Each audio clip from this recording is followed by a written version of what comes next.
Hello and welcome back. Shout out to all you RP players, because today we are going to be continuing our Sunni Venice into Carthage run. Now, for this last episode, we focused a bit on the economy, really building up, focusing on trying to urbanize, trying to get a lot more production buildings coming up, and also really increasing trade. We swapped onto a government reform that gave us more discount on foreign building cost. You can see here, the trade office network, and this kind of synergizes really well with our foreign buildings discount cost from Merchant Republic, giving us 90% discount. So we also expanded out our trade network quite a bit, utilizing overseas buildings such as the trade office, which you can only be building in other people's countries. And doing this, we managed to get the income, our total income, up from 250 to around 1100, although a big chunk of this is coming from Parliament-approved taxes, giving us 25% additional max tax on the divvy tax.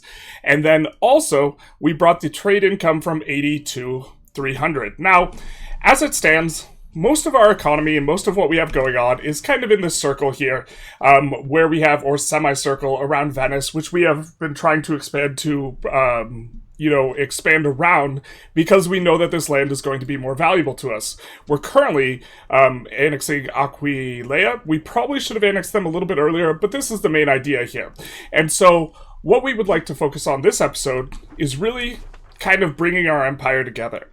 We have kind of expanded via subjects all across the Mediterranean, and we would like to start annexing them and really integrating the value of all these places together. And so this is what we're going to be focused on today, is kind of bringing the infrastructure together as well as planning for where we should put stuff. So considerations like natural harbors, we're trying to figure out where we want the capital. We could just put it in Tunis, because we are going to be forming Carthage, but these are the types of considerations we want to think about. And this next age that's coming up is really an important one, because we are going to have access to very strong tech, like paved roads, which is a very strong infrastructure tech, allowing us to have a more far-flung empire, because we will be able to project proximity a lot better. Currently, this is our proximity map mode, and we kind of hit an important inflection point last episode, where we were getting basically enough proximity to get a slight amount to Tunis. And so if we improve our infrastructure more, maybe move the capital, we can start to get things done, and we can start to project our power out more. Currently, as it stands with Venice, we're doing pretty good, but we're hitting kind of the peak of what we can possibly do with Venice, because Venice is like a little bit of a pocket, and generally speaking, when you project navally, you want to move in multiple directions. Venice only moves out from this kind of inland sea area, and this is just a one-direction thing. If we consider, for example, Castile and Sevilla, well, we can push south, and so we get projection this way. We can push north, so we get projection this way. And then we could come, south in this direction along the coast here. And we could also come up Iberia. So you're kind of pushing maritime in four directions. And so this means that your maritime projection will hit a ton of coasts in terms of surface area. And we don't really have that with Venice. And on top of this, if we kind of take a look at what we have going on terrain-wise, we have to the north mountains. Now that's really hard to project control through. And also forests, also difficult to project control through. And while we could get to the western portion of Italy over here, for the most part, we are starting to get capped out in terms of the useful places we can expand out from Venice. And so even if we were playing a normal Venice run, as the RP players would say, like going Sunni isn't somehow normal, we would still want to move the capital probably long-term to somewhere in Italy where we could project more. Like Naples would be a very reasonable one if you wanted to just form Italy, because then you would be moving down the coast here towards Sicily. From there, you could also project into Greece. You would be moving up the coast, and then you could also just cross over and then move up and down the coast navally as well, because Italy is thin enough to allow for that sort of thing. And so these are the types of things we'll be thinking about, focused on, and also what we are going to be working towards is a broader kind of empire feeling, rather than just this pocket where we admittedly are doing pretty well, but we are starting to run out of extra land we can take that will be extremely valuable to us here. have a cute little parliament thing here as a result of us flipping Muslim and having an absolutely massive dhimmi estate.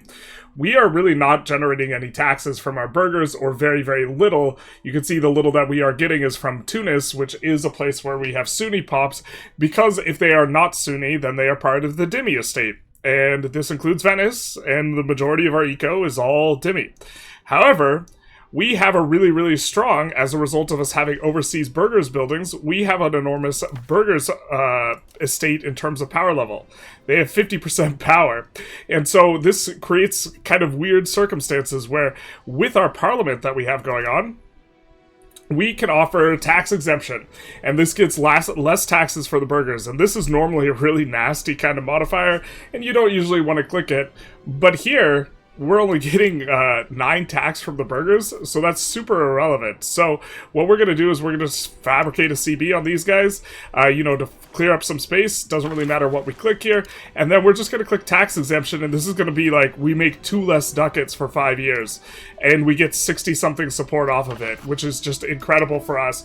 I don't think we have anything that we want to do behind this. I think we'd just rather pass this supported mercantile cabinet here and get our plus 10 towards plutocracy, really help to kind of finish out and fill out those values. We're at the point where we can't really push anymore using our cabinet action, so it's just all nudges from events and stuff like the parliament, and so we are heading towards 100 plutocracy, and this will be a nice little bump, so we don't want to spend that, but just a very cute thing where normally this is a really high cost. It's gone from 9 ducats to 5 ducats for 5 years, and this is just completely inconsequential to us. We finally get a war here going after Siena, which is going to be useful if we move the capital over to Sicily or to Tunis, as we are kind of planning on doing. Being able to push navally through here is going to be important, especially for reaching kind of these internal areas over here. And to do that, we're going to need some of the harbors that are in Siena that are going to be useful, as well as just the ability to make landfall in Siena, and also the land in Siena will just generally be useful for us. So we're having a little bit of a go at them. Haven't been able to really get CBs against them very easily. We use a Parliament CB, which will be fine enough for our purposes, and the war is reasonably big. The big players, though, Bohemia, kind of the thorn in our side, joining everything that... It's unfortunate. We should have gone more out of our way to make sure that the Italians won in the Ghibellines vs. Guelphs situation, because as it stands, having to fight Bohemia every single time is a little bit annoying, but Bohemia is getting kind of tangled up by our subject up here, the March that we had released, and so we're expected kind of free reign in here, and just to kind of try and enforce on Siena, and maybe try and take a little bit off of Croatia, who's also in this, without having to deal with Bohemia too much. We're not even conscripted up, and so that's going to be fairly good for us, and we're just securing Siena so that the war goal, which is this, can stay occupied, because this is a fort. We'll also refill this fort because we're planning on owning this territory directly at some point anyways. The fact that we are losing men in order to add men to the fort, which adds men in the location, not going to be too big a deal for us. And then we'll just kind of play a little bit of defense, look to move around, look to get our unit refilled, and just kind of wanted to also show off our formation, where we have in the center all of our infantry. 100% of our infantry is in the center. We don't have a lot of infantry. And then we have the rest is kind of filled up with cannons. And then on the flanks, we have the meat and potatoes of our army, which is the light cavalry, which are the ones doing the heavy damage. And so the main point of the center is just to be a meat shield, and then all the damage is being done by the cavalry. We probably want to add a little bit of extra infantry. A little bit kind of underbalanced here because we only have 4 men-at-arms units, but if we'll add a little bit here, but we're gonna just try and chase around some of the armies in here. They shouldn't be able to do very well against us. They are conscripted, we are 100% regular, and we don't want to reorganize our army over and over and over again, which happens if you mix it in with conscripts, and I think we have enough of a regular army to fight anyone in this war except for Bohemia, who will just try and look to avoid and try and enforce before Bohemia gets through with our march up in the north here. He's got to take at least 1 fort, and you know what? There's something we could do here to try and help this out. we're going to start sending economic support to our march. We're pretty rich, and we want our march to actually do really, really well, so we're just going to send him 10 gold a month, so that he can be an extra good thorn in the side of Bohemia up in the north. So something that is uncomfortable is when we raise our army and our subjects raise their armies, what's going to happen is the country strength of all vassals relative to Overlord is going to go up, and you see here, it is causing a lot of our vassals to be disloyal, which is unfortunate because we do want to annex some of them. In particular, we want to get started on annexing these guys in Sicily here. I don't think that we managed to push them into being loyal. Oh, we did manage to push them into being loyal enough. Okay. So they were pushed to disloyal. We couldn't annex them, so we raised some conscripts. Now we can. But this is something we're going to want to keep an eye on, and is going to be a reason to make mostly marches from now on and work to integrate guys. Or another option we can kind of do, which we're very likely to want to do, is we can enable scutage, if I recall correctly, which makes them not join our wars. They give us a little bit of extra money, and by not having them join our wars, we will prevent them from getting stronger when they raise their armies. And so I think what we're going to take this approach, specifically with people who control trade centers, like this Constantinople guy especially, is going to get a lot of value. We're going to start annexing here on this guy. This Constantinople is going to get a lot of value out of this strait here, the sound toll. And so he's probably going to have disproportionately more gold income relative to how useful he'll be in wars. And he's also kind of far from where a lot of our wars will be. So we'll probably switch him over. We also did create a march over here in Trebizond to be kind of a bulwark against the east, except for we don't need a bulwark, but he is in the east. He also has control of this, but he's a march, so we will not enable scutage. He will be useful once he actually builds a navy and figures out how to bring his army on over. And this is our other march. I think we only have a couple marches. I think it's just those two. This is partially due to the fact that levies decrease the amount of food you are getting, and a lot of our subjects that are in the Venice market are raised levies. We have raised some of our levies, but we are starting to experience the kind of food issue, the food apocalypse, where our market is dwindled down, and as this dwindles down, this increases the price of food. And so a food price, or the amount you're paying when you're buying 0.01 of food, is not really that substantive. You kind of doesn't really feel it, but as this kind of comes down and the food price increases, it will get very, very painful. You can see we're paying 40 a month on food, 12 of which is coming out of Venice. There's quite a bit out of Florence. Also, central Italy in general is like a food desert, and generally central Italy will be split between Genova and Venice, but since we control Venice and we don't control Genova, we are getting all of central Italy, so we are getting all the food problems that come with it, and so we are experiencing quite a bit of pain here. What we're going to want to do is create more or focus more on provinces like this in Este, where we have in particular a food RGO, which has a food output of 8+, and then what we build here is going to be farming villages, which give percentage food, local food production, irrigation if they have a river. We are going to subsidize all of these, I think, or no, we're just out of peasants. Oh, that's a shame. We're out of peasants here. But this, if it's not out of peasants, also gives percentage food. And then we're going to get flat food from stuff like sheep farms, which are going to produce wool, which itself, while not the best food production thing, is going to give 5 food per level. If we can hover it. I guess not. Can we hover this one? Yeah, there we go. And so that is going to be good for us. And so stacking all these flat food from both the RGO and stuff like the sheep farm with the percentage increases.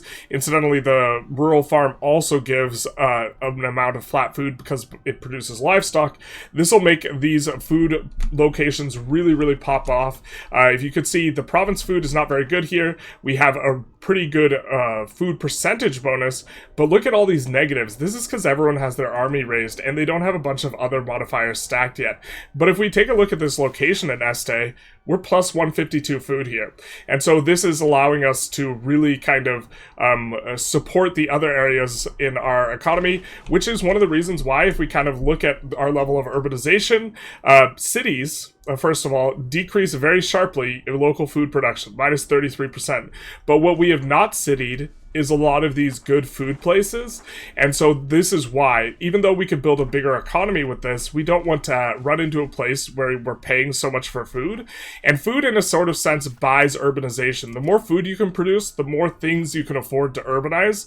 And so we are going to be going out of our way now to try and increase the food RGOs to produce more food. And I think that we're going to more specifically go and focus on farming villages, because these are a lot cheaper for us relative to the RGOs. And also, since these are employed by peasants, they will be more immediate as well. We won't have to wait for the pop promotion of 1,000 laborers for these to get useful. So what we're going to do is basically in all of our places that we are intending to keep rural, that we already have a food RGO, we are going to spam some of these farming villages and try and decrease the pain of this minus 874. And this food price is going to continue to go up, especially as we continue to run out more and more and more, and it's going to get quite painful on the budget.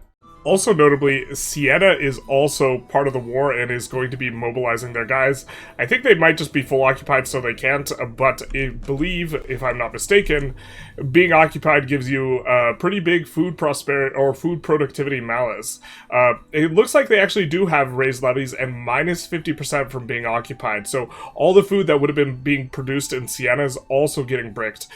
We let Mantua off easy, just kind of taking money from them, mainly because we can get claims from our subject here, and if they do that, we will be able to go after Mantua for a little bit less. Also, they can generate them on Brescia, so or Brescia, so that'll be nice. I think we're going to come after this guy next. We could peace out here, and that would be reasonable, and this would also avoid like the food apocalypse, and take some stuff off Siena, but I think that we want to get a bigger cut into Siena. I think we really want to peel a lot of stuff off of them, because we don't have a way of, none of the people that they can release have more than one location. And so since none of the people we can release off them have more than one location, we won't be able to release a subject, make a subject, and then use their CBs. And so we have to go after them with CBs, and so far they haven't been in really good spots for us to co-belligerate them, so I think we're just going to look to take a bunch off of them, which is partially why we didn't take anything off of Mantua. We might take a little bit off of Croatia, though, because they are a separate culture group, they aren't in the HRE, and so it's not going to provoke quite so much anger, and also just linking up these, taking like this location here, allowing us to link up our provinces is going to be pretty nice, just from like a logistical standpoint, and from just making the game a little bit easier to play. We are starting to get pretty close to having 100 Navy, or 100 Naval, which is really nice, because that is going to increase our ability to kind of project over these long distances. If we take a look, well, we were getting positive amounts in Tunis a little while ago, but the proximity cost of the segment is getting decreased, partially by this flat value decreasing this 5. So we are getting like a 20% reduction in terms of the cost, and so getting this flat reduction on proximity cost through maritime is really, really valuable, and will allow us to have kind of a more far-flung empire. I think we were talking about, just for Croatia, just taking a couple provinces off of them, but it's looking like full annex like doesn't seem too expensive in terms of antagonism, and so I think we're just going to do that. We're right-clicking here and then transferring the entire province on over to our subject, because we just want to give it to our subject, and we don't want to do any transfer province things, because these share a province, and so just mechanically it's a little bit more annoying to do it that way, because if we try and transfer province, it's going to transfer stuff that we already have cores on, and we don't want to transfer the things we have cores on, because our main point is for the subject to integrate this stuff for us and to core it for us. But taking a look here, the only person it would upset is Croatia, who isn't going to exist anymore, and we see we're getting +5 on the Byzantines, +10 on Salzburg. All of this is pretty manageable, so I think we're just going to go for the full annex, and then our subject will get on that incorporation, and so that will be Croatia down. And Croatia's been kind of a little bit of a thorn in our side, and this territory is stuff that we could reasonably project control to in the short term. Long term, if we move the capital down here, here, it's not going to be as good, but that's kind of not too big a deal. We have also swapped over on the cabinet action. We'll add some guy there.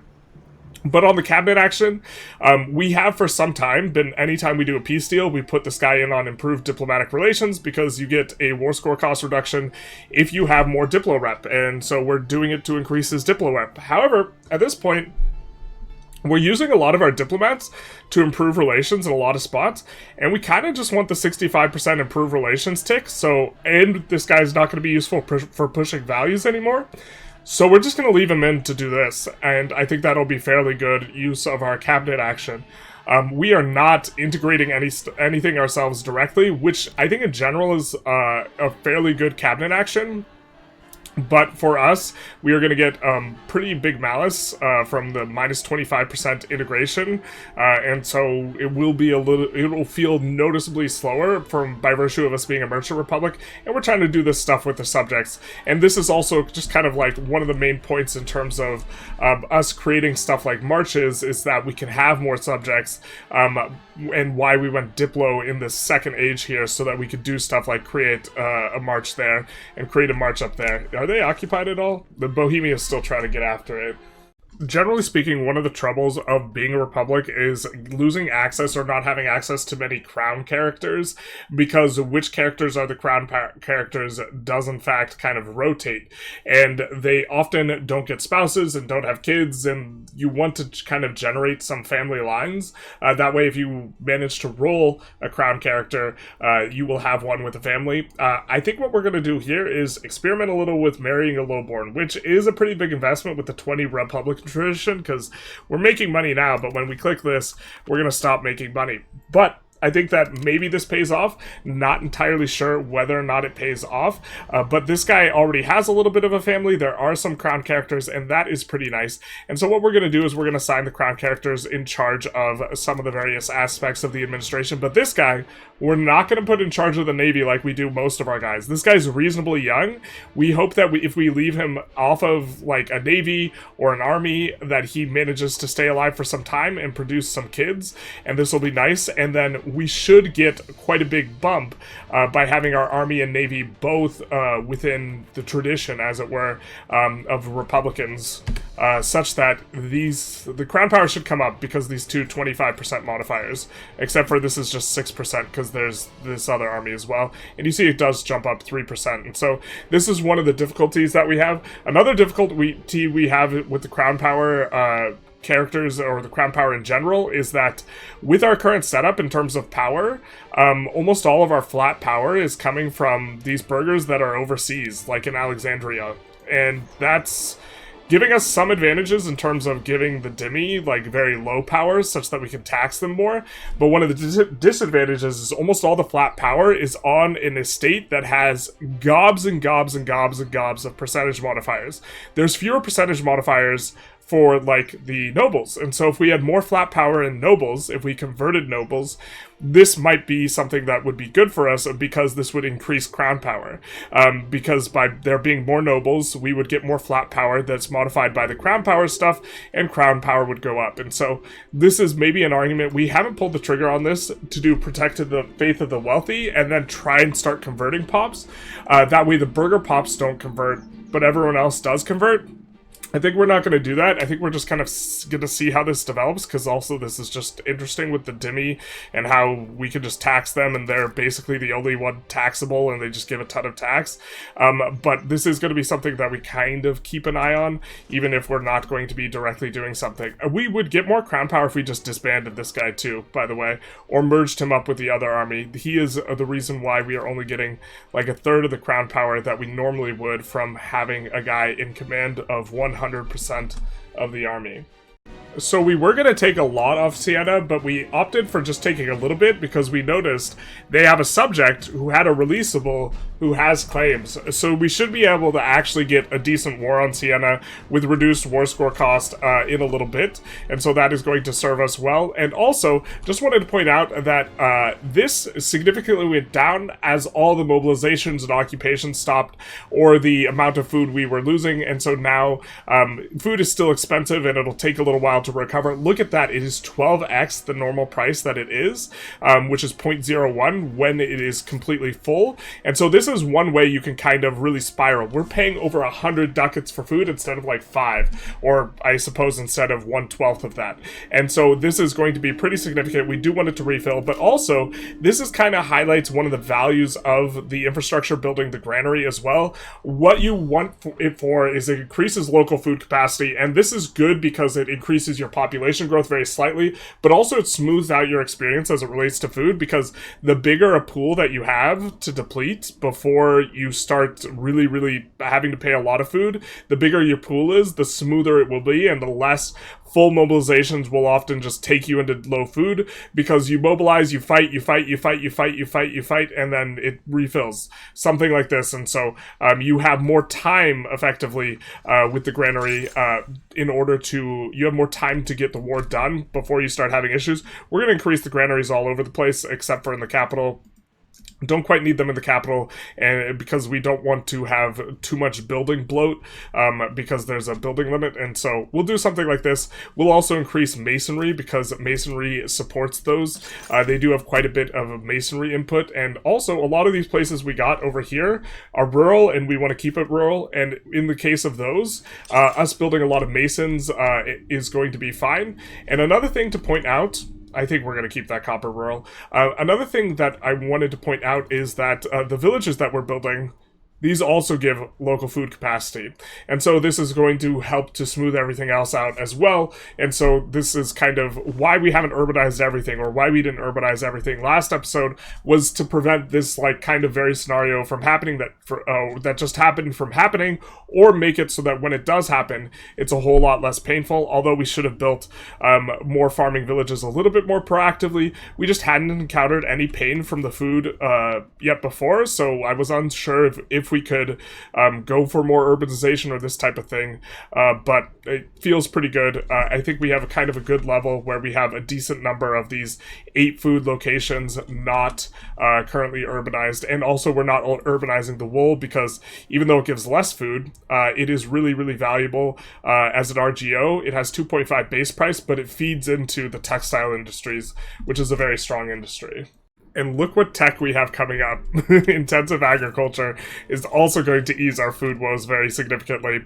We have some other tech coming up that we had queued up last episode. Max RGOs in towns and cities. We have a lot of urbanization. This represents a lot of RGO increase, especially in places like, Florence, where we have silk, which is a really valuable RGO, but it is urbanized. Urbanization does lose out on the town value, giving plus 100% maximum RGO size. Notably, this does effectively get diluted over time, right? Because you get more and more max RGO sizes like this, that effectively makes it so that it is worth less and less, which increases the value of urbanization as time goes on, as it relates to these resources. We also have coming in some max literacy for burghers, which is going to increase development, and we also have a lot of burghers, city rights, and founding town rights. Unfortunately, this is after we did most of our urbanization with the land we own that we want to be doing, but it'll help for upgrading to cities. Trade range used over land is going to be nice. Pop food consumption also going to be nice for helping us to avoid these issues. And then kind of finishing things out with the army morale that we get from a Republican tech. This is Republican, and so this is pretty nice little boost to the army quality. And we also roll our parliament here just kind of in time, and so we'll take a little bit of a look at what we could get. Dev the interior is really probably what we're going to do, with the idea that we intentionally fail it to push naval. However, just wanted to note that this is something that we try and go out of our way to do. We see that in Spalato, there is a dock building that can be constructed. We don't like rolling expand our shipbuilding facilities. I think that it is a bad it's a bad debate, and if you have available docks to be built, you can roll it. If you have no docks to be built, you can't roll it. So something we should have done a little bit proactively is just make sure there is no singular location in which we can build a dock. And so we don't have that situation. There's a dock, a potential dock out there somewhere, and unfortunately that is ruining our day. It's in Spoleto, not inside the Venice market, so that's probably why we missed it. And this is this even... We do have a core on it, interesting, but we're going to put a dock there.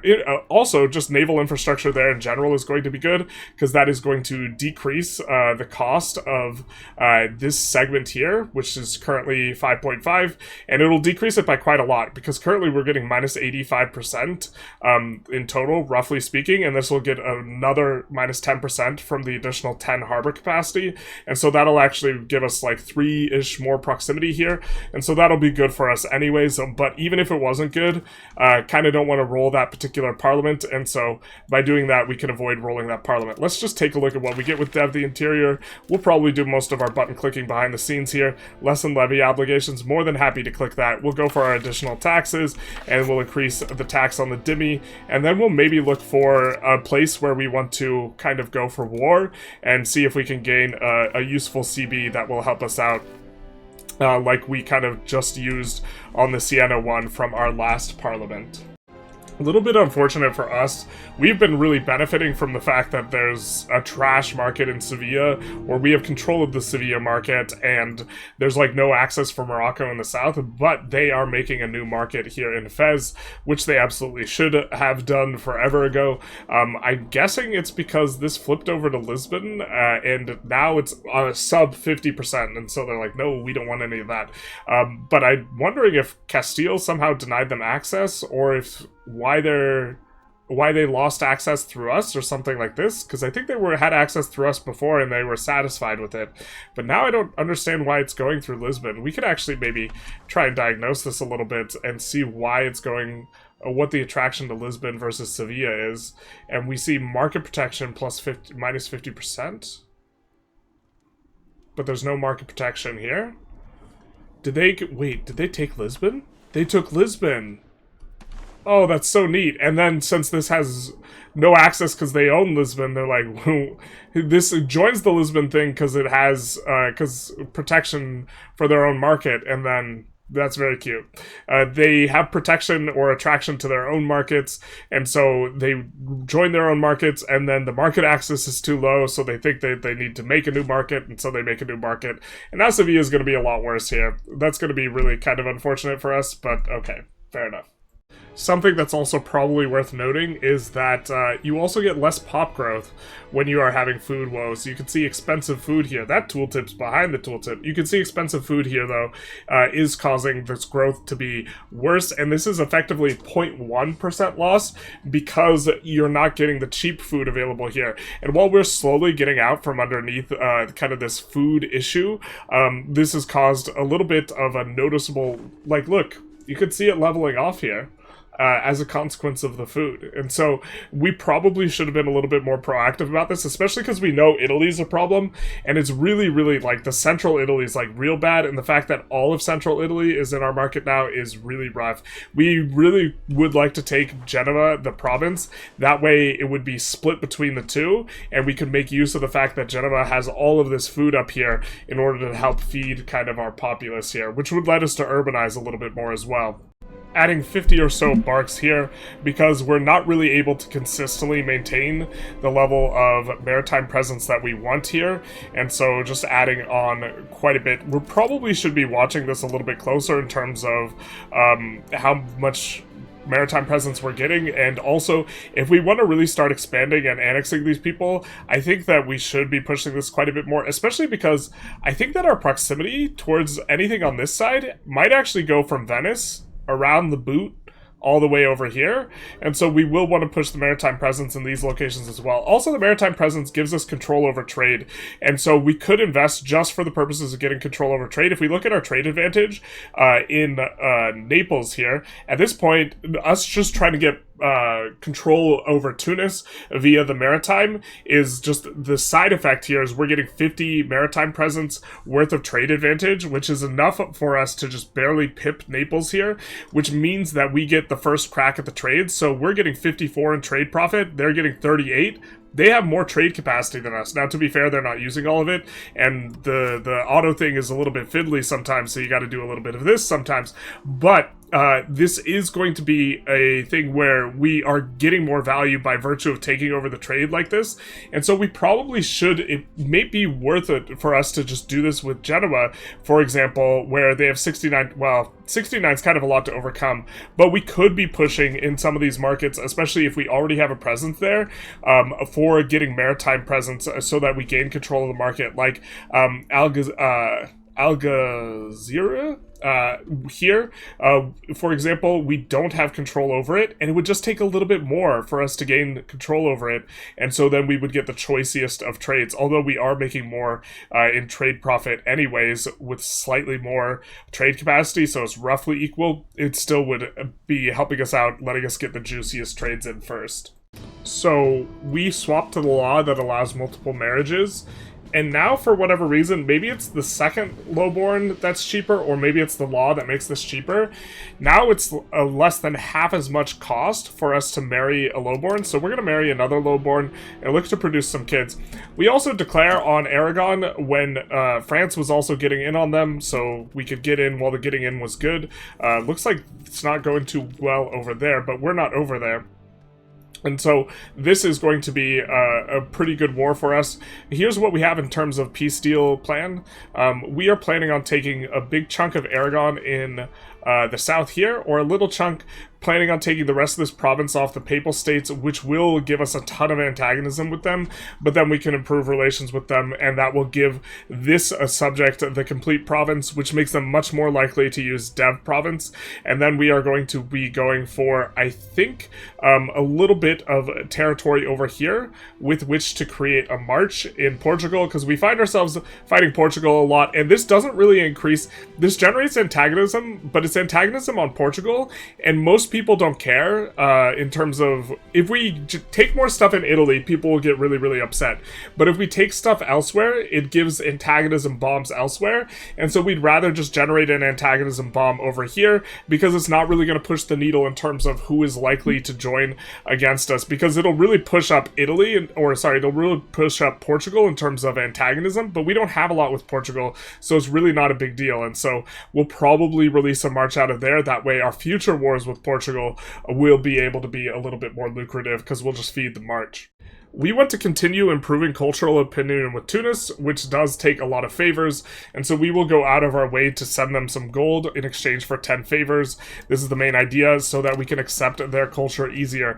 We want to accept it for RP reasons, because we're going to be forming Carthage, and we don't want to overwrite the entire culture. It might be better to do that, but it is going to make it cheaper if we get them to be a much higher accepted or enjoy our culture more, despite them not being Italian. For everyone else who's not Italian though, and is not, because our primary culture is Italian, who's not Italian, Nigerian, or Tunisian, we're probably going to look to culture convert them as a primary way of securing and making sure that we have mostly core provinces. Looks like we do have to do a little bit of work over here with the Slovenians, but I think the Slovenians, for example, are not going to be having a very high opinion of us, and so look at this, it's going to take a ton for us to tolerate or accept them. So what we're probably going to do is, once we have the entire area secured of this Croatia, we're probably going to look to culture convert them, or of Carniola or Carniola.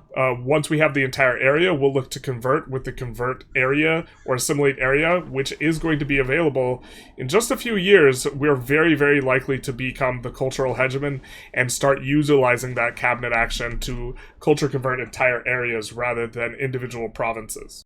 This is a little strange for two reasons, or kind of two reasons. First of all, the Ottomans are doing good, and they often do good, and this is fine enough. They have the Karamanids as a subject, they'll eventually integrate them, this type of thing. But even despite the Ottomans doing good, we see that Biz is somehow winning a war against them, when we've even kicked Biz in the teeth a couple of times. Like, the Thessaly subject's ours, this subject is ours, and so very, very surprised to kind of see this action going on.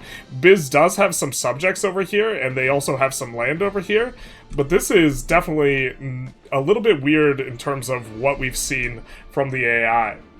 So one of the reasons we wanted to add extra gold to Moravia is so that they would build and sustain more forts. We didn't want to just overbuild the forts ourselves, because then they would just delete them, but we see that they've added a fort, and so they are going to act as a kind of shield for us against Bohemia, because Bohemia will get tied up there, as we saw kind of in one of the earlier wars this episode. So a little while ago, the food price was 0.14, and now it's 0.06, and the stockpile is still pretty depleted. So you can tell that really where a lot of the pain is the back like third or back half of the food stockpile, where things start to get really expensive and your buying food price really starts to skyrocket. I think we were paying 170 on our buying food price at the absolute peak. So we are doing something we should have done quite some time ago, which is start to import slaves from other markets in order to help the Venice market by having a bunch of slaves for RGOs. This is a really valuable thing, and this is one of the reasons we flipped Sunni. We don't really have very many slaves, just 11,000. We have like one slave center that's making slaves in the capital, and what's going on is, in terms of demographics, anyone who steps in here who's not accepted POPs is going to get enslaved very, very quickly. So like the Frankians are probably slaves, I would imagine, and so unless they're getting imported from somewhere else, we could take a look at its slaves and see what POPs they are. We see some Jewish slaves and some Dalmatian slaves, so what we're going to do is we're going to start importing them from over here though. That way we can fill out our RGOs. In terms of population, we have some low POP places out and about over here, and we would like to fill them up with more POPs, and so we're hoping that the RGOs get filled out and we are maybe able to expand to cities, and also just in general we want to expand these areas up to 30,000 so we can urbanize, or so that the cities that, or the towns rather, can be upgraded into cities, and so just more POPs, even if they're doing nothing in these areas, would be useful, and so we just trying to get a little bit more POP under our belt. And also, we're not really concerned about a slave revolt because we have 5.5 tolerance of heathens. So we are starting to get to the colonial point, and we can build these overseas trading posts everywhere in the colonies here, and this is going to be really, really nice and effective for us because it's going to give us a lot of trade capacity, not per building, but per ducat spent. This is going to be an absolutely enormous amount because it's only 4 ducats, and then each one of these buildings is going to give us 0.1 trade capacity, but also 0.2 trade advantage. Ideally, we would want to build Fundaco overseas as well, but we can't because this requires an urban location, and there aren't any urban locations on the coast. We went out of our way to get good relations with Mali, but I'm actually not even sure that that's required for the overseas colonial building, just for getting the Fundaco buildings down. And I'm also think I might have made a mistake here where the requirement is on them rather than their subject, because when we were looking at the Fundaco, I thought that just the Overlord would be good enough, and when we were inspecting, it does seem to be the case that this negative opinion is breaking it, and so we would have to improve relations with Joluf instead. Mali is also doing okay. One of the things that happened with Mali is they flipped to a different religion. Are they still? Yeah, they're still Nyama instead of Sunni, so that it was a bit of an interesting thing. Not sure we've seen that before, but they got constricted down, and now they're back re-expanding, starting to pick up the pieces. Probably had the Mali disaster, and that's probably why they shrunk. Okay, so we do hit the next age here, and we were initially, or my initial plan was to go administrative ideas, mainly because the pop conversion speed, especially with the changes to Madrasa and Cathedral, where they are no longer giving flat conversion speed, base flat conversion speed is 2. And so that is real slow, and so what this tech would do, what this advance would do, would 6x our ability to convert pops. And I think there's another plus 10 conversion speed in the following age, so you can still convert pops at a decent clip clip once you get that, but this would really ramp things up, especially with the extra conversion and assimilation speed, which, because of how the math works, is often giving you more than 10%, or is effectively allowing you to convert at a speed that is more than 10%, because generally speaking, you have more malices than bonuses, so you'll be under 100%. And so I was thinking, hey, this is a good idea. And then also I was thinking that building construction costs, we get a little bit from being from our values in terms of being capital economy. We're getting a little bit here. And then also we get a little bit, another 10% from our Venetian ideas. And there's another one for urban building costs here for a total of 40% building cost reduction. And there's a few of these sources of this in the trees so that we would be able to get buildings very, very, very cheap.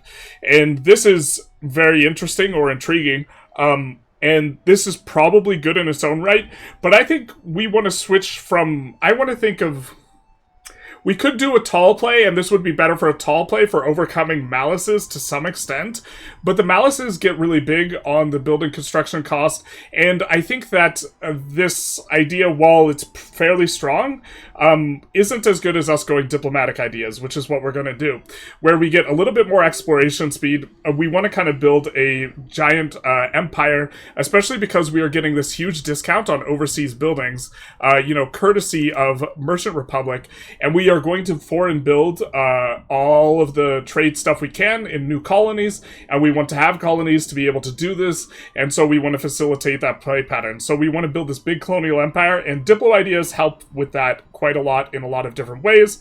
But also we get trade range, and trade range combined with overseas discounts is going to allow us to range places like India very, very early.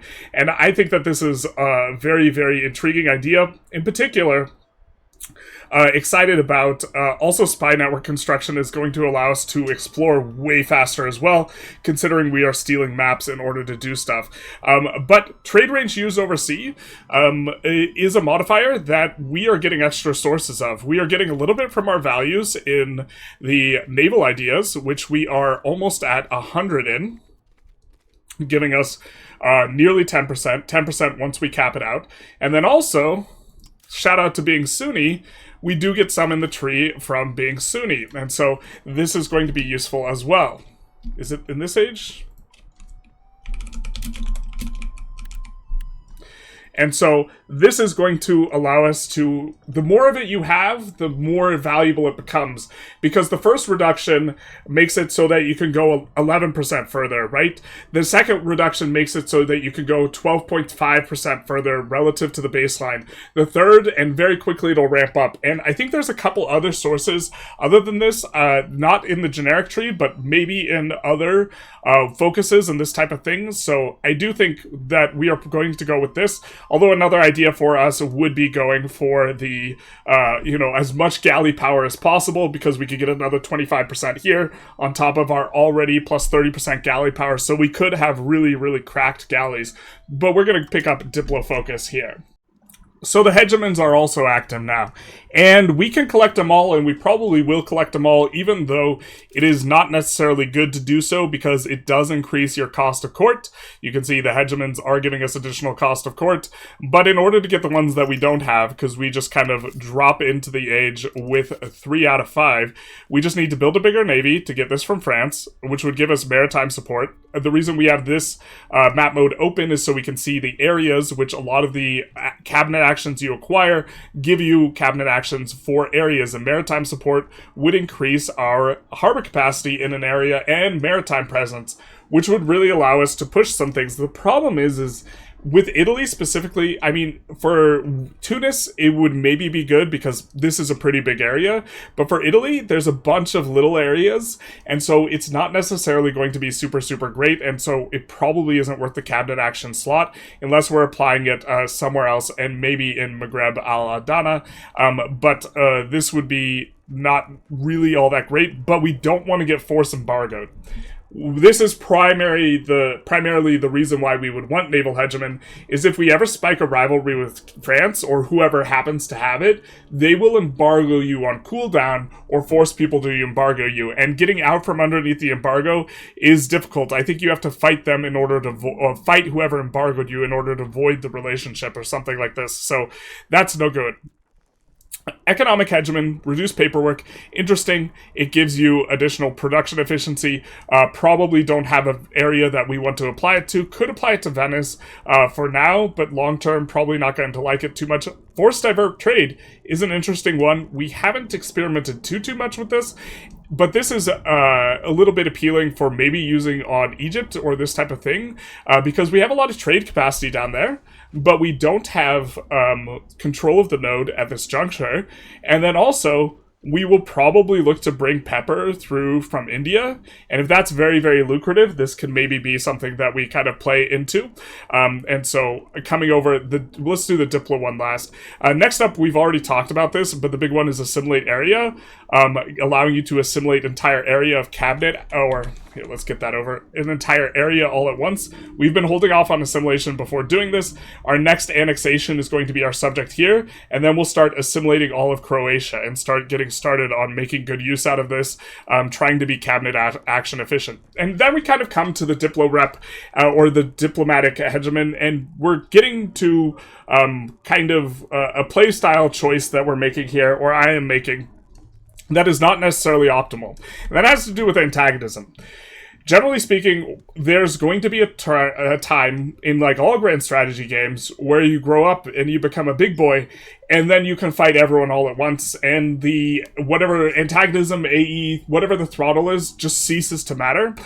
Stylistically, I generally like playing with low antagonism or low aggressive expansion, low infamy, whatever it is.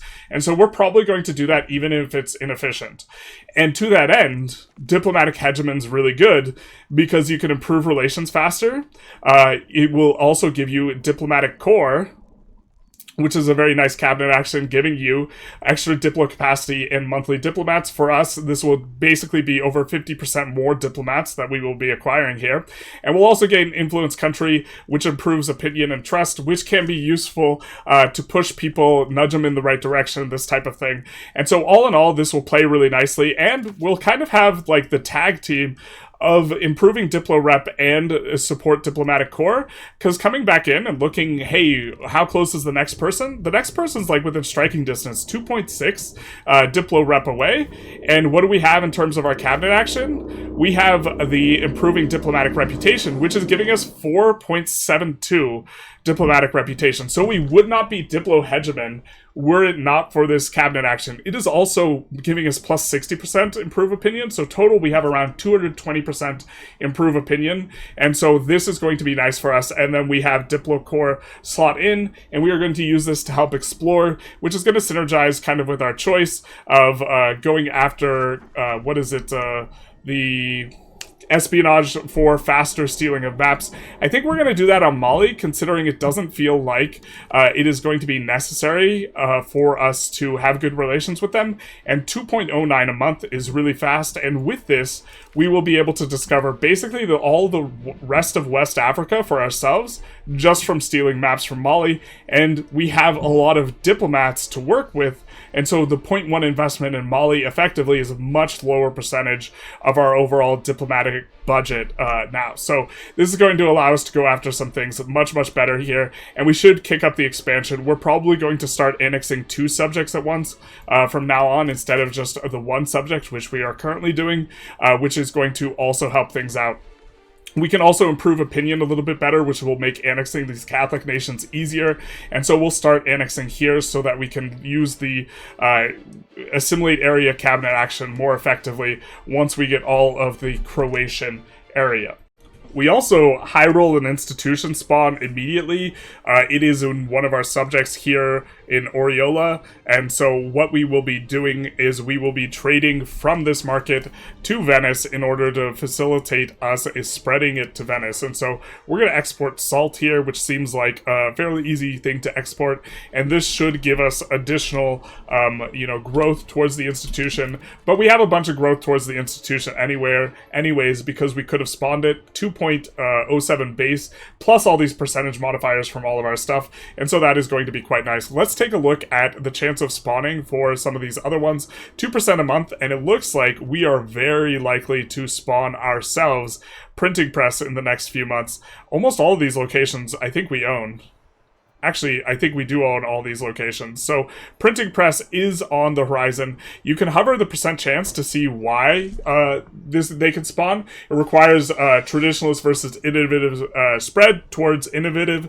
We have 100, and then you have to be producing paper and have university burgers, etc. All these things.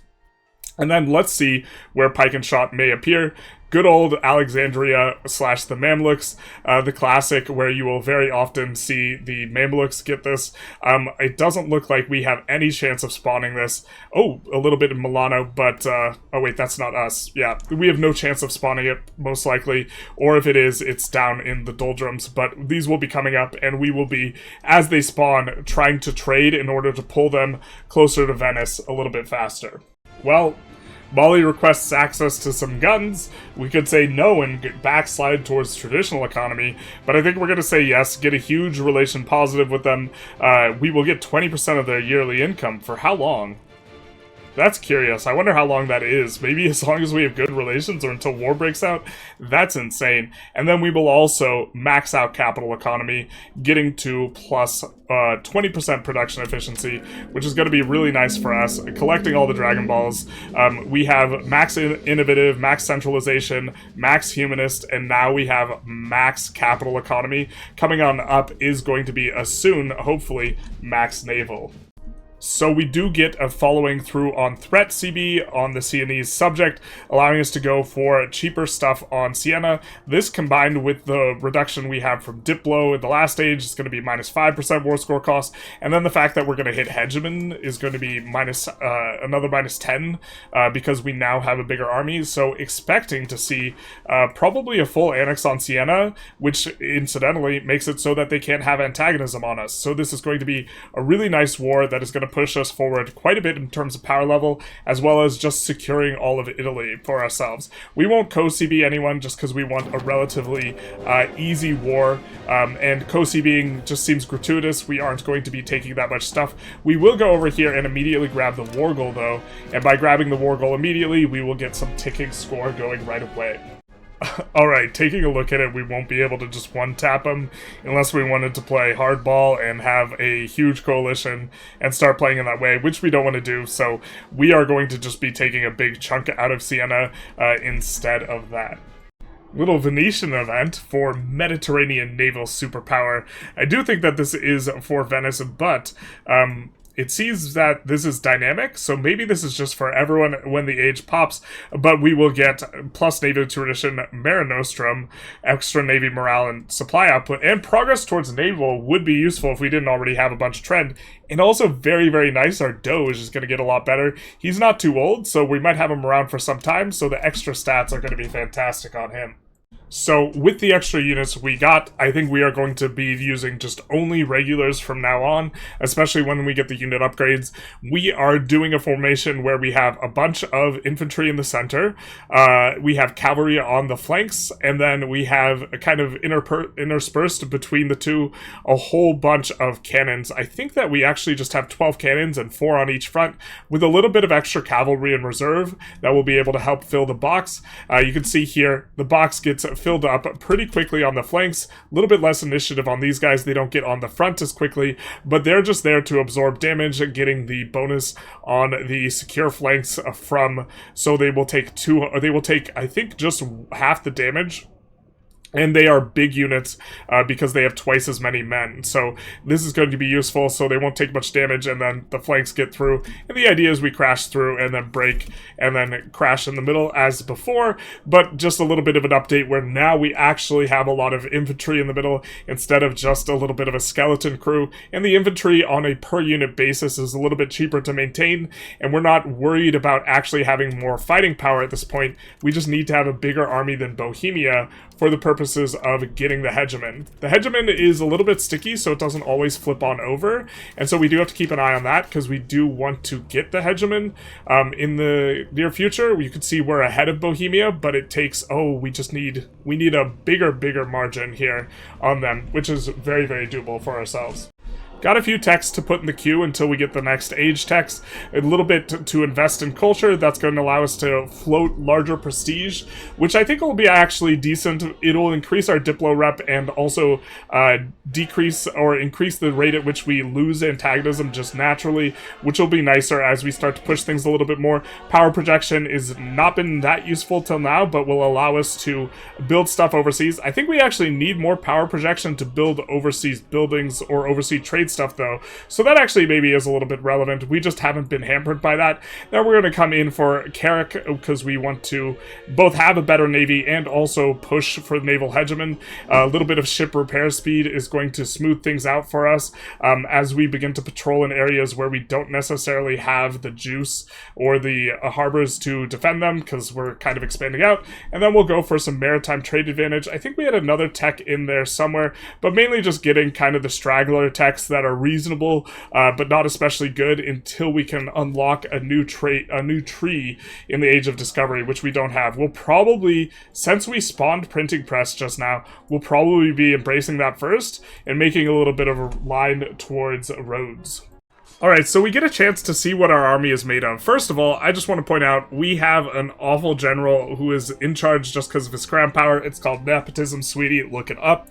And then they have a reasonably good general. They have 20k versus our 6k. Now, we have almost entirely regulars, and as you can see, we cannot bring all of our units to bear due to combat with reasons. He has almost entirely levies, can bring all of his guys to bear, but they are levies.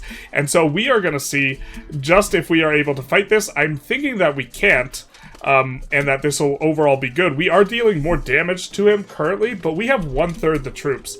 And so this is going to be a painful experience, and already it's turning against us as he fully occupies the flanks. I don't think that we can do this because we have so many troops in the reserves. I mean, we could go for a while. He is getting morale damaged. I guess that would be the way we win this, is by getting morale damaged. What's the bonus right now? We're on a +1 dice that he is getting from this, and so maybe this is doable where we deal enough damage on the morale side. I think not. I think let's just pull back and try and regroup. We are probably going to go for a subjugation on Siena, and so we're trying to improve relations with all the people here who aren't Siena, who would be very big pissed at us, namely Pavia and Milan being the two big ones. I think we haven't improved relations with Pavia yet, so let's get started on that, but already improving relations with the big players who would be upset. So, looking to recapture the war goal, we stumble into round 2 against Bohemia, and here we have conscripted up a little bit. We've conscripted up our capital province worth of conscripts, and so a little bit buggy on what it's showing information-wise, but it does look like we are getting work done. We are going after the fronts, and it looks like one of these is on the verge of collapse, and as soon as one flank collapses, that's it. These guys get plus 200% damage for flanking, and we have basically monocav on the flank, and so their center should just get absolutely eviscerated here. And so just a little bit of conscripts evens the odds here. I do think that conscripts are just, generally speaking, better in this, or in last age, and we have last age's tech. They are feeling a lot better than they were on the previous pre-release patch, and so that is going to be good, because a previous pre-release patch we would have been absolutely smoked there, despite the fact that we had, you know, a ton more units than they did, just because of all of our units were, conscript, or regulars instead of conscripts, but here that doesn't seem to be the case, so we're in good shape. We have the war gold again now. We're going to look to get back to friendly territory, which incidentally this is, and recover our troops, and probably not reconscript up. They're having trouble getting through our forts, and again, our march is really slowing them down. He's got one fort left, but we got a ton of work done kind of down here, able to occupy all of Siena in the time that it took Bohemia to get down here, and now we're just going to, I guess, keep tagging Bohemia and play a little bit of a run around where we look to make sure we control the war goal as we improve relations with people to make it so that this is a little bit more manageable. Also, some of these guys are just decaying out anyways, and so we'll probably improve relations with some of them. I think we're improving relations with them. We'll go after both the banks, this type of stuff, and get that antagonism nice and low. So we get our subjugation off on Siena here, and things are really coming together in terms of the Italian peninsula. Now, the two banks are mad at us, but banks are immortal, you can't get rid of them, they're generally annoying to interact with, and so we will not concern the fact that the banks have high antagonism. All these guys are just shy of the coalition level, and we're going to be chilling in northern Italy for a while now that we've subjugated Siena. That will be a big step forward for us. We accepted printing press. We're just going to rush paved road. I think it's just clearly the strongest tech in the entire tree for this age. And then we're also going to grab the cabinet seat. There's some goodies on the way, but it's less important about the goodies. The crown power is kind of nice. Expected cost of court's a little bit nice. Jewelry output, a little bit nice. Just a little bit nice things. And then there's plenty of goodies on both sides of the tree for us to get. But there's a pretty good chance that what we'll want to do is go New World, and so we'll hold off on queuing up new tech, because we might get New World relatively quickly. With Valencia, we're going to come on over and increase our spread of the New World. So let's take a look at institution spread here. Is New World already here? It's already here, baby, and it's spreading quick. So we should be in really good shape, but it's already been embraced by our subjects. So what we can do is we can come to Valencia, and we can have them spread knowledge to us, request knowledge sharing, and this will increase the rate at which we get this. We will gain receiving knowledge sharing, which in general is just going to increase all of our institution growth, not just the colonial one, but it is going to give 50% to the colonial one, and so this spread will come a bit faster. So let's see if we can find that province that was 1.7. Now it's 1.82, so a nice little uptick in speed that will be useful to us. I think it was just 1.82. Is that just the 10% or is that the 50% on top of it? Yeah, we already have a lot of percentage modifiers. Our flat modifier is like 0.8, and so this is going to be useful for us. We'll get it a little bit faster, which probably we can embrace it before we get paved roads, but it means we're going to be able to embrace it either faster or more cheaply with a little bit less of a hit to our stability. I don't think we've shown the literacy map mode once this run, but for the most part, it's us and the Papal States doing particularly well. In the capital, we have a 47% literacy, probably courtesy of a higher distribution of burghers and nobles, of which they have high literacy here. And so this is going to be good. It's going to allow us to have more development growth as far as the burghers go. Also for the nobles, a little bit of cultural tradition. I think the best one is generally the clergy, but for us it's a little bit less useful for the conversion and assimilation speed. Or actually, no, the best is the peasants, but we don't have any peasants in here. I believe slaves just give a negative effect for having them. You see it increases unrest, which is a cool little thing. And so if you start to get a bunch of generic literacy modifiers, the slaves will start causing issues. The peasants give a 2x what it is, a promotion speed, I think. And so pop promotion speed plus 60%. So that's going to be pretty good. Just taking a peek at this, because we just finished the tech for printing press, which gives 10% literacy, so these numbers will be coming up quite a bit. And kind of the main idea, I think early game, the main effect is going to be increasing your research speed. As you stack more and more embraced institutions, this becomes a smaller and smaller proportion of what you're getting, but it still remains a pretty big chunk. And so our research speed is going to go up 10% in terms of our base thing. And hey, our liturgical language has taken over. It has been Japan for some time, but that is going to be pretty cool in terms of our language power getting into the upper rungs. Looks like Latin is now... Oh, what is this?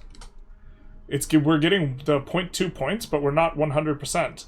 But okay. Oh, wait. We're not Latin. What are we doing? Arabic. Arabic is the... Whoopsie. Yeah, Arabic, our liturgical language, has 100%. So we are getting the biggest flat amount of research possible that we can get with 1.2. Unless we flip to Korea, then we could get 1.3. We talked a little bit about prestige. Another reason for us to want to upgrade is if we want to upgrade to kingdom.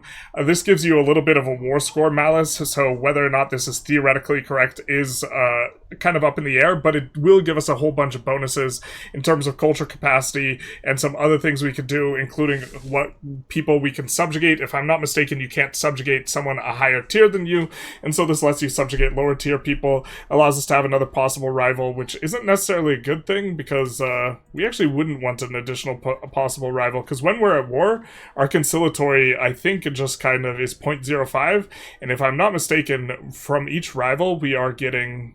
Oh no, never mind. Rivals are not giving us a belligerent, but this would be a thing if we wanted to upgrade from our current status as a duchy, get a little bit more cultural capacity, get some other stuff. We could do this if we got up to prestige of 50, and right now we're just kind of chilling, because with our expenditure, we kind of have a new chill spot that is quite a bit higher, and so we probably will at some point upgrade. Just whether or not it's correct is, like, depends on how much conquering you want to do, but we don't want to just, like, 100% wars, and so since we don't want to just be taking 100% in wars all the time, Kingdom is probably going to be a little bit better for us. We've done it. We've collected all of the Infinity Stones. So we get bumped by France for Diplo Hegemon. They have a lot of Diplo rep. They probably spiked an event and are just getting like a temporary modifier of some kind. Let's take a look and see if that is the case. Are they getting a temporary modifier that is giving them a ton of Diplo rep? No, they're not. Wow, that's crazy. So they are getting they have an enormous amount of Diplo rep, and so considering we really like using the Diplo core, and now you see that we're going negative, I think we're going to fight back over this.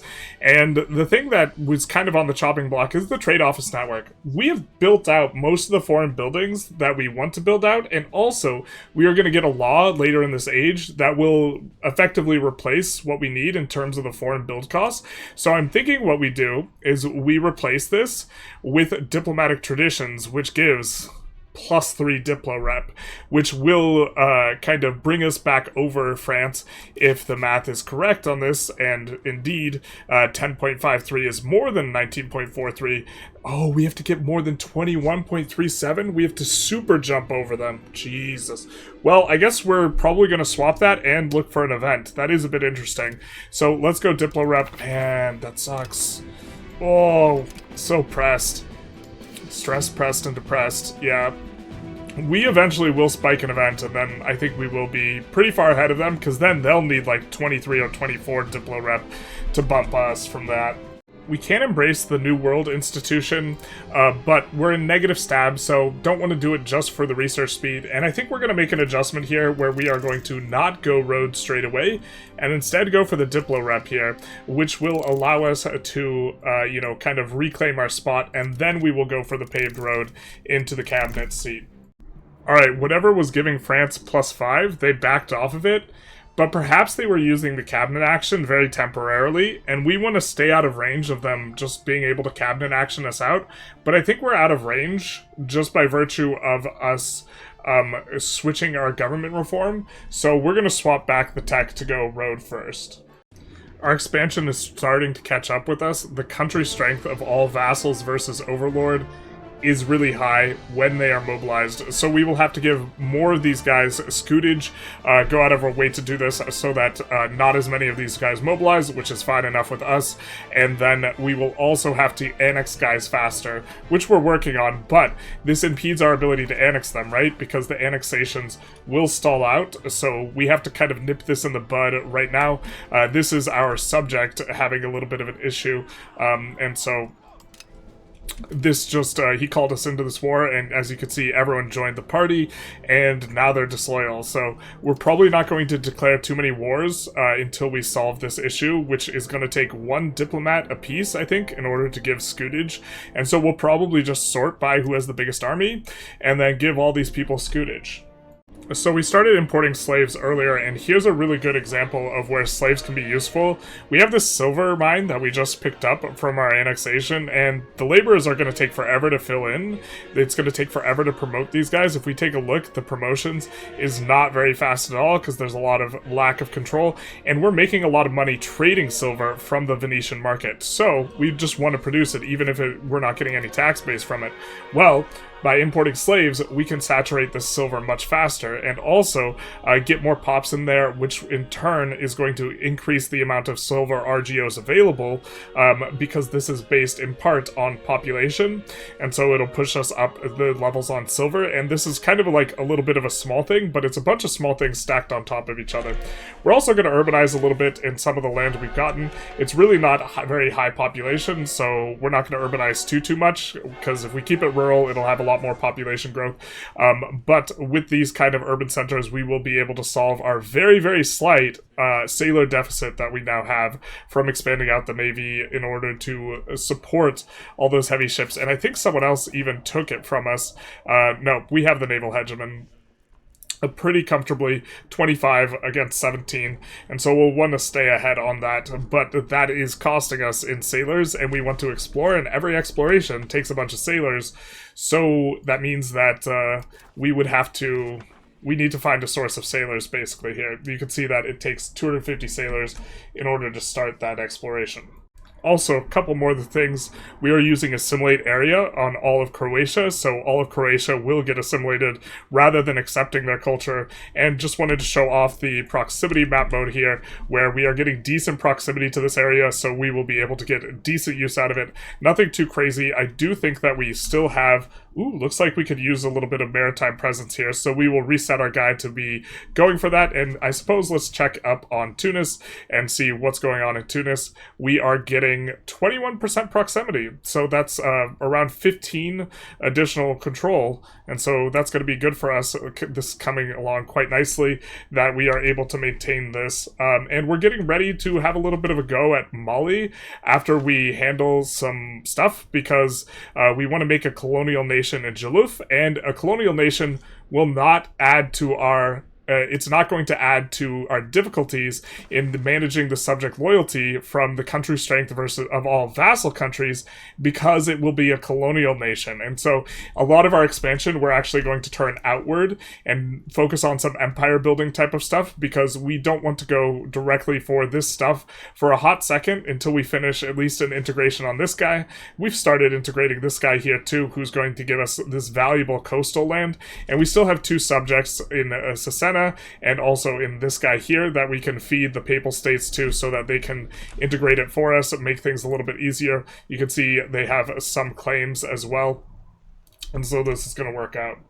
We get a little bit of Byzantine flavor here. I'm not sure if this is the result of us having the subject here, or just the fact that the Ottomans or Byzantium has fallen. In fact, it's fallen into our hands, but we are going to say, I think we're just going to go for a claim. The Ottomans have been a valuable ally for some time, or not an ally, but they've valued our relationship, but we're maybe at the point where we want to start going after them, especially because this opens up a new front for us. Effectively, the Byzantine Empire is a front, Italy, Northern Italy is a front, and Aragon is a front, and this opens up something else. But the question is do we use this in the next 5 years? Probably.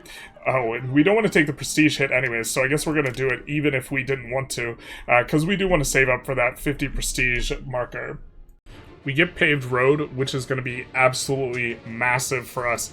We're probably not going to fully expand out the roads right away, but what we're going to do is we're going to come to key locations and we're going to try and see, hey, how are they getting their proximity, and then we will make roads to some main thoroughfares like to Verona over here and other places. Our burghers also get paid a lot of money, and they do like to spend money on roads. If we take a look at their income, they are generating 200 gold from trade, and so we can let them pick up a lot of the roads, but we will be putting them in, and we will be using this kind of heuristic where we will be trying to find places where the roads get built kind of in a straight line coming off the coast, and that way we form veins of various in various directions. Another one is going to be that we want is the silver province, and so this should be pretty good just to get us started, and then we'll probably be adding roads in very significant spots. We're also going for this war, which is kind of an obnoxious war to fight because of malaria, and so often you have to go back just to get your troops back up and then fight some more. You can see that we did some occupation position, and then we had to leave because our troops had gotten too low, but this should work. We should just have to take this and just win a couple battles, and our guys are getting malaria resistance as well, which is kind of a cute little thing, where they are attritioning, but they are attritioning because of malaria, or if we select the unit, somewhere it does say malaria resistance, but okay. We get a cool little Venetian DHE for a unique building. Unfortunately, when we move the capital, we will brick this building, but it will give us 5% research speed until then, and gaining 7 stab is worth the 81 gold by itself, so that'll be fine enough. I think this will be enough for him to be tired of the war. Nope, not quite soon. So increasingly, we do this in most of our runs where we take a little snippet here because I think that the effects you get from this are very strong. We're going to come in first and we're going to create a market. Right now, Kaor only has 15% market access, basically nothing, and we're making it in Beardun because Beardun is the best natural harbor here, so when we make a colonial nation, they will benefit and they'll be able to push maritime a little bit better out of here than other places. So let's create a market here in Beardun, and then when the market is established, we are going to make a colonial nation out of here. We could have made the colonial nation first. I just realized you can't move a market that is a subject, but you can make a new one that's a subject, but we will make a colonial nation here, and colonial nations get really fat bonuses for population growth, as well as also they get bonuses as it relates to development, and so both of these will come up very fast for these. Also, we will get surface area here that we can use to make slave centers, and so we can make more slaves out of here in a place where the population's growing really fast, and then ship them back to Venice. And so this is probably going to be the way we play this. Let's take a look at the dev map mode because we haven't seen it in a bit. Something to note is that all these, having a bunch of little subjects has its advantages in that they often dev their provinces, and so you end up having really high development in various places. Wherever they have the capital, this is often where they're hosting a parliament, and so you see 57 in Naples, and so this kind of slow expansion via subject also has the benefit of creating a bunch of high development locations kind of spread out throughout your territory, and it's going to be one of the aspects of the HRE. You could see the little pockets of the HRE as well.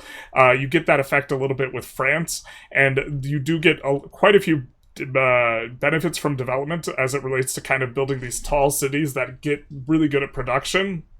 And also they get a lot of migration attraction. That is one of the biggest pulls for migration attraction. And so that is a factor that's going on as well. We're also benefiting from, quite some time ago we put it in, but the Harbor Administration government reform, which is giving us 10% local development growth. And so that has been benefiting us a bit, not an enormous amount because we have about around 150% total, so about 9% more dev growth. But over time, it is going to make a substantive difference. You can see that we have like 35 dev, 28 dev, relatively high dev in these areas, and that's higher than other areas in Italy. Part of that's also prosperity, that we are a little bit better at pushing that than others, but for the most part, everyone caps out as long as they're not fighting wars, and then if they're fighting wars, this happens. You can see here how the burghers designated with the triangle here on their constructions are filling out and building roads in several places already. Alright, so we have embraced the New World. We have it coming up as our next tech. It's going to give us a bunch of colonial range, which is going to be very useful because then we can start exploring a little bit. We're going to beeline for the overseas exploration so we can discover the New World and hopefully be the first one there. Probably not that important from a like min-maxy perspective, but from the perspective of like RP and we want to expand and the Phoenicians settled in Carthage type of thing, I do think that us pushing the New World will be nice. Then we're going to come for colonial charters, largely on our way to a very important tech for us, which is coastal expansion. This is giving us proximity cost through maritime and also maritime presence on the way. We'll pick up the trade range afterwards, but the reason why this is so key is if we look at the proximity map mode and we look at Tunis and we look at, okay, what's the entire thing towards Tunis? All of these are traveling through sea zones that we would get a 0.5 reduction on. And as you can see, there's like 15 or 20 of them. So that means in a lot of our locations, we would get a very high uptick in proximity. We, off of this, would get maybe plus 10 proximity in Tunis alone. And so when a lot of your maritime or when a lot of your control is being projected outward over the seas. For every seas province we go through, the proximity cost of the segment is 3.65. We'll reduce this by 0.5. So this is a really big deal in terms of the infrastructure allowing us to spread out wide. In addition to the roads, you can see that some of the roads are kind of kicking in, increasing the proximity in these spots, and this place is much, much brighter colored. And so that'll be a big, big tech for us. And so that's like why we're researching it. I think in theory, we probably should go that first. We're also picking up over here colonial policy, and I think that we are going to settled colonies might be a little bit better. Just getting more monthly colonial migration and colonial maintenance. I think we'll probably end up going themey and go trade colonies for the foreign build cost, allowing us to reduce it to the floor again, and also a little bit of colonial range. This will be nice. We will be able to reach into Indonesia much, much faster with this as well, just because the range is a little bit more useful in that regard. And then we will be able to build overseas building, and probably looking to do, or I'm a little bit curious when we get to trade companies, how this shakes out with that. So maybe this will be better for trade companies and this type of thing. Anyways, 50% colonial range is going to be a big deal. I think from here, we'll probably be able to range Australia, considering we're getting like all the modifiers, and then trade range 50% is going to allow us to make use of our ability to reach all that way. And then I think we're done with this segment for now, but I did want to point out that for most like normal Venice runs where you don't flip Sunni and you're only taxing the dhimmi and like this type of weird thing, strengthen the rights of the burghers is a very, very important tech, and one you should absolutely rush, because they changed it. It used to give, or sorry, no, wait, curtail the burghers rather. They didn't change it. Curtail the burghers is a really big one. It does block the burghers from cabinet, so this means you can't push plutocracy anymore as easily, because the biggest thing for pushing plutocracy is the parliament debate that gives you +10. But this will give you max tax for burghers estate, and often it's like 25%, 30%, and it represents a really big uptick in terms of how much money you can extract from them. And this is definitely a tech to prioritize if you're urban. You don't need to push plutocracy, and then you just really want to extract a lot more out. Also, the 0.05 progress towards centralization is pretty nice for most countries. We haven't really gotten pressured too hard on our centralization, so we're kind of floating 0.29, but this is effectively a resource that you use, and you have to consider where you want to put it in these types of things. One of the reasons we're not pressured is because we don't really need to put much in on the commoners, and so we haven't put in something like communal lands, because we don't really need the satisfaction on the commoners, because we're not even taxing them, and so they're just super happy. We're only taxing the dhimmi. We are getting to a point where we would extract some value from taxing the commoners, but I think it's better just to float the higher satisfaction for the stab investment cost rather than this. But for a lot of runs, you will care about the satisfaction, and that's one of the ways in which you're going to get pressured on your centralization kind of trend. But instead, we're just getting to float it, and we'll use it on something else later. So here's our colonial subject in all of their glory. If we take a little bit of a look at population, we can see that, man, they're growing fast in terms of pop growth, quite a bit faster than us, and they have a new colonial nation modifier. I think that this decays, but also they have the colonial subject as one of their government reforms, which is going to give them 0.02 population growth, RGO output, possible government reforms. This is going to be quite a bit good on growth. I'm not sure how long it takes for this modifier to decay out. We could actually probably check that. It should be in their timed modifiers here. New colonial nation, it will be around for 50 years. And so pop promotion speed plus 100%, population growth plus 0.5%. And okay, when they're released with like 5k pops or something like this, that's insane. But like this guy has 100k to start with, so he's going to absolutely just, the pop here is just going to explode, especially because we're probably going to feed him more of this territory. And so he's going to end up being really strong. But also coming in, let's take a look at development, because his development will be growing as well. He's got urban development grants. Looks like he doesn't have, I believe colonial nations do get a tech, and maybe he doesn't have it yet, because we just spat him out. But also, this market is pretty useful, because this is a leaping off point, and we can use this as a kind of place to do colonization much better than if Niani was the market. And so we can start colonizing out a little bit further than we could before. Look, this is the only market able to send this colony. And so we can do that, and we can trade with them a lot better because they are on the coast. And so we can send them goods in order to supply colonies, just export from Venice to Beer Done, and then Beer Done further on. And what we get from Beer Done is, because they're a colonial nation, we get a third of their trade capacity. So what we do is we just build trade capacity in our subject here, and then we use that trade capacity to supplement and support all of the colonies we are going to get in the New World. And so it's a very, very useful piece of infrastructure for us. Also, we can do slave centers once we get the tech. We don't have the tech though, so not yet.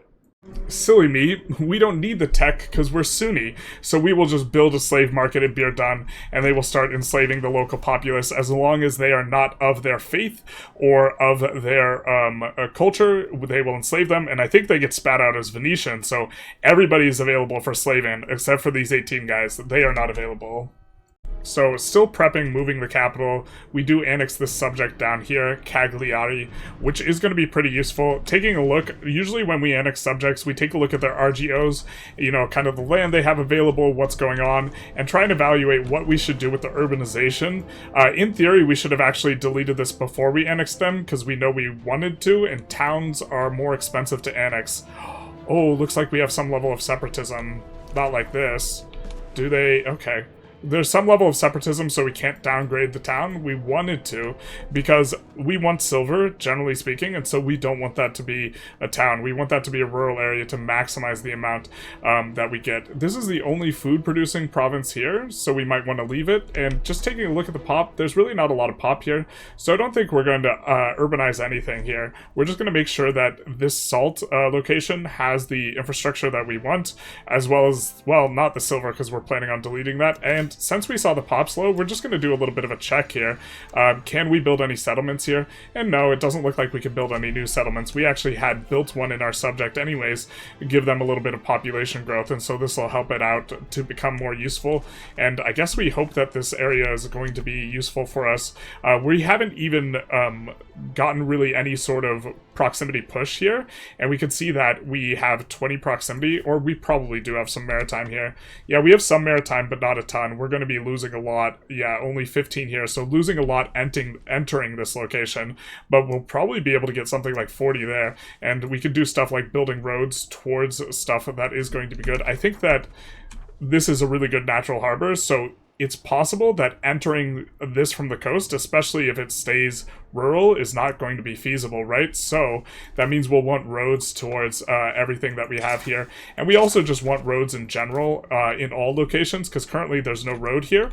And so we're not going to be getting the percentage bonus from having a road for development, whereas there's a road here, and we are getting 25% towards development with that.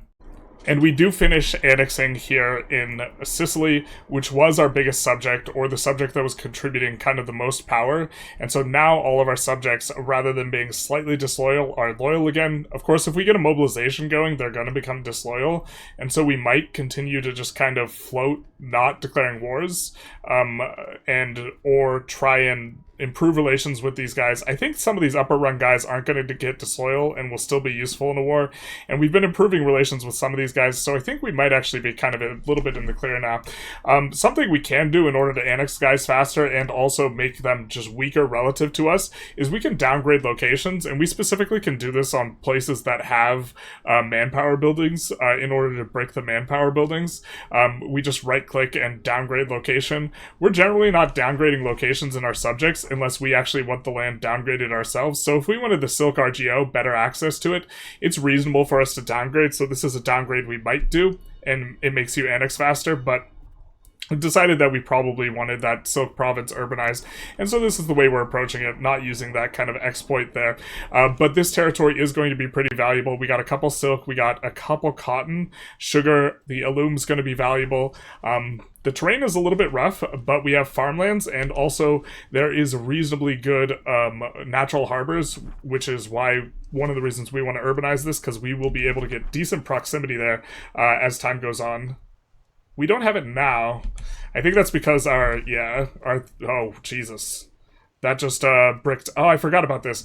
Your when you annex someone that shares a coastline with you, all the progress that you had gained towards having any sort of maritime presence there gets bricked. So we have to completely redevelop all of our maritime presence. But once we do, we should actually have decent control in this area. Also, we are waiting for. Oh no, we lost prestige. Shoot.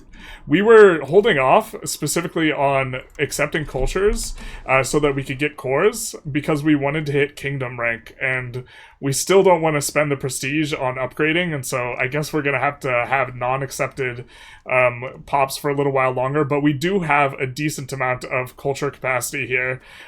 Just Tunisian is the really expensive one, and that'll get a lot cheaper after we take out Tunis. For Tunis, we also did send them a gift to get them up to 40 favors, and so when the cooldown is over, we will probably send them another gift, a final gift, a gift before the end for them, and then we will be able to make their culture like us even more. But I think that this is going to be a soon to have war. Oh, the Ottomans ally them. A soon to have war is we're going to deck not on them, but on Morocco. They are in a personal union with Tunis, and I do think we have claims from our subjects, and so this will be a fairly good war, but I think we want to generate some antagonism in Italy for our next war, and Genoa, I think, is on the chopping block because we can fix the markets a little bit and get less of a food issue if we own the Genoa market, and so I'm thinking that they are going to be next. Also, very interestingly, we can create alliances with people I wasn't expecting. Like, we could ally Milan again, which is a little bit of an interesting thing. They're not allied with Genoa, and they are allied to the Papal States, which is kind of annoying, but I think we ally them because we have plenty of diplo capacity, and I think we ally Provence, and we try and get just favors on them, because that's relatively free for us, and is also going to give us some shout out to Castile, going to give us a little bit of defense against the fact that Castile, France have an alliance, and this would actually be a pretty rough war for us, because they have so many pops. We have 3 million pops, which is like a decent amount considering like all that's going on. But if we kind of take a look here, they combined have like 15 million pops, and that's a lot of levies. And levies are still good right now, especially because we haven't gotten the next tier tech or the next age of tech yet. And so levies are going to, they would run over us in a war. We are kind of scared of them. I think that we would maybe be able to win it, but it would be winning it by doing like outmaneuvering, using navy, using forts, going around, landing weird places and this type of thing, rather than just like being able to clash and rumble with this guy, because this unit would not do it for us. Yeah, wouldn't cut it. So I've been making a pretty big mistake here, which is that you can change your government type here. And this is a button that I think a lot of people don't realize is a button. There's a lot of buttons like it, but this button is ours. This is another button that people may not realize is a button. It allows you to swap your parliament. But in my head, we just like had to always have lottery succession, just because I'm used to playing on monarchy, where for the most part, changing this is not necessarily the biggest deal unless you do it for personal union reasons. And we actually have a really good option here. So there's some options where we have like an elective, and this is meritocratic, and okay, fair enough. We see that we'll just elect the most capable person.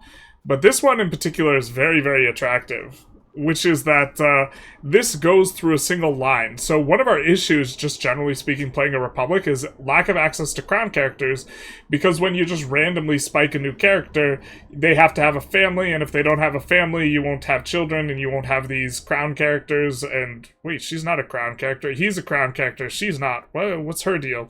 But they're crown characters, and you can use them to generate additional crown power. And so what we would like is to have just one big happy family. However, this cost is steep. So we have this on our radar as something we want to do. And so I think that we are stabbing up currently. Yeah, we are stabbing up currently with cabinet action, but I think we're just going to pay more on the slider too, and try and get to around at least 30 stabs, something like this, before we take the plunge, and swap up. That way we can guarantee that we have access to more crown power stuff, because we have more kids. Incidentally, one of our kids came of age, and we appointed him in charge of the Navy, and so we should be getting above 25% crown power for the first time in a long time. Initially, we had mostly crown characters, so so our random roll of a new Doge was very frequently spiking the crown character. Now we're getting another 25% bink, so on this month, we do get up to 25. 25% from having someone in command that is crown character. So now we are up at 25%, no longer eating the malice for tax efficiency. And also, of course, our trade income scales with that. And we are generating a ton of trade income. Well, yikes, forgot to slide that up. And so we are generating a ton of trade income. And so the fact that we get to make 10-20% more by virtue of increasing the crown power is going to be worthwhile for the most part. Eventually, diminishing marginal returns, it requires more crown power modifiers to go from 25 to 30 than it does from 20 to 25. So eventually it's not worth it, but around 30 is probably where we want to sit, or 35, something like this, before the crown power starts really having diminishing returns. So this will be a pretty big war for us. We declare war on Genova, and we co-CB the Papal States, and we're planning on taking a lot because, look, this is our antagonism map mode. Everything's all good, nobody's upset at us, and so we should be able to really kind of push things. We have mobilized a bunch of conscripts. We're probably going to use these guys to run down enemy armies, and the main idea here is all of our subjects would become disloyal if we didn't do this, so that's why we mobilized the conscripts. We are going to become a kingdom with the power of friendship. And by the power of friendship, I mean friendship. Get out of my sight. Of course, declining friendship with the Ottoman nobles, who are the rebellion, which works out for us here. They are doing a little bit of things with the Ottomans. Also, Genoa is kind of having a little thing done to that. Oh, that's us. We're doing that. That's right.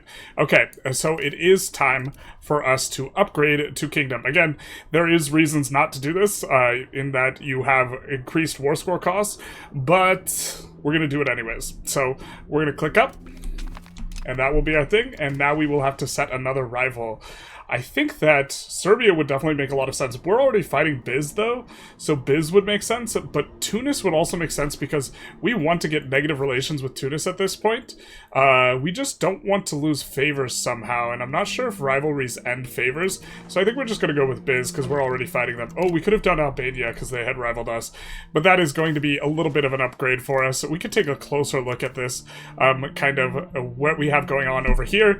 A lot of it is Diplo range and the capacity, and here we can get up to having more Diplo range and capacity quite a bit.